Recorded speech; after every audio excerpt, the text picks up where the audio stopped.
The question then becomes, what are we doing here? Because if there was a divine being that had an infinite love for us, why do we come here, get confused, suffer, all that good stuff? That's something Claudia and I have long discussions about, is what exactly are we doing here? Um, and I don't have any good answers except the typical answers. We come here to learn, or we come here to experience. And that is true, I'm sure, to some extent, but it's like we could easily, Claudia and I could easily imagine systems that are uh, less violent, less crazy, That's and you still learn a lot. challenging. Yeah. With your experiences, I guess I thought of a question now. Right. So I'm a type of person I tend to like frameworks. I'm Yeah. even questioning if maybe I'm too attached to frameworks, but I Mhm. recognize I have them. The frameworks that the density frameworks of from the law of one, so that humans are like we're third density. Mhm. Then there's fourth density, fifth, sixth density is a social memory complex set, and then Mhm. seventh is reunification with source.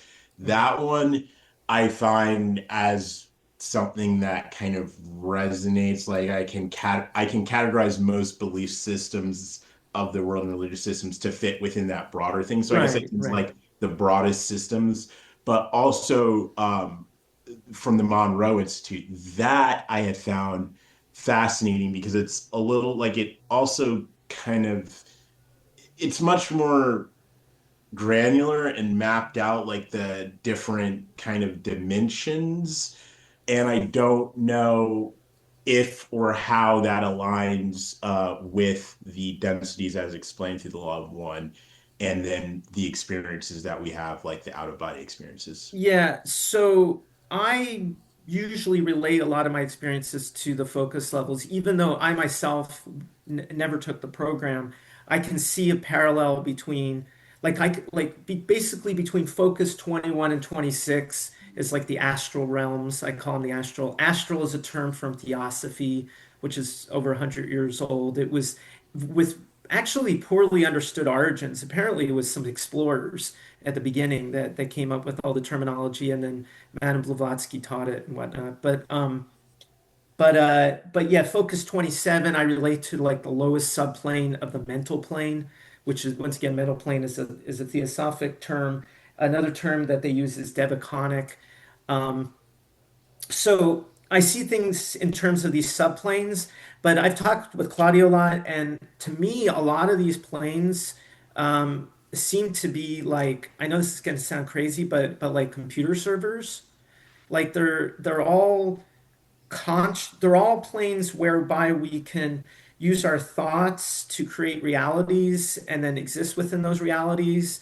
But they're all thought responsive. They all have certain, they're not as solid as the physical plane. Like the physical plane seems to stand out from every place that I've ever explored in terms of its solidity. The other planes seem to be more like computer graphics. I know that sounds strange. That's not to say that we ourselves origin there, but it's where we do all of our sort of conscious work when we don't have a physical body. So when we don't have a physical body, we leverage other types of systems in order to have experiences, to create homes, to have a body, all those things. Because otherwise, as consciousness, we're just a point of awareness, really. But another construct seems to be like the storage of memory, the storage of life experiences. Some people call that Akashic records. So I don't, for example, I can't distinguish between when I visit my soul and see like my past lives within my soul versus a separate place that might be called the Akashic records. It's almost like our data is backed up in multiple locations. Um, That makes sense. Yeah. Now, the what you're getting at though with Ron, unfortunately, I haven't read fully those texts, but is this notion of, well, there's also the notion of like evolution, like we start in a lower plane and then we evolve.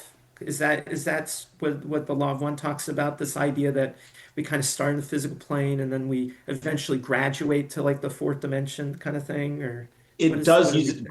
graduation is a big term it uses. So you graduate from, so yeah, the lowest density would be like the elements, which is one, animals Right. are second density, humans are third density. Mhm. What people term like angels in ascended masters is Right. fourth, fifth is the density of wisdom, six is the Mhm. density where a whole civilization has become unified in thought, like perfect unity. Mhm. And so they basically your planet can you shift third density, you shift from individual graduation to collective graduation. And if a collective graduation happens, then you become a planetary consciousness. So you're no longer like an individual, but you're a collective consciousness. And that's the higher density.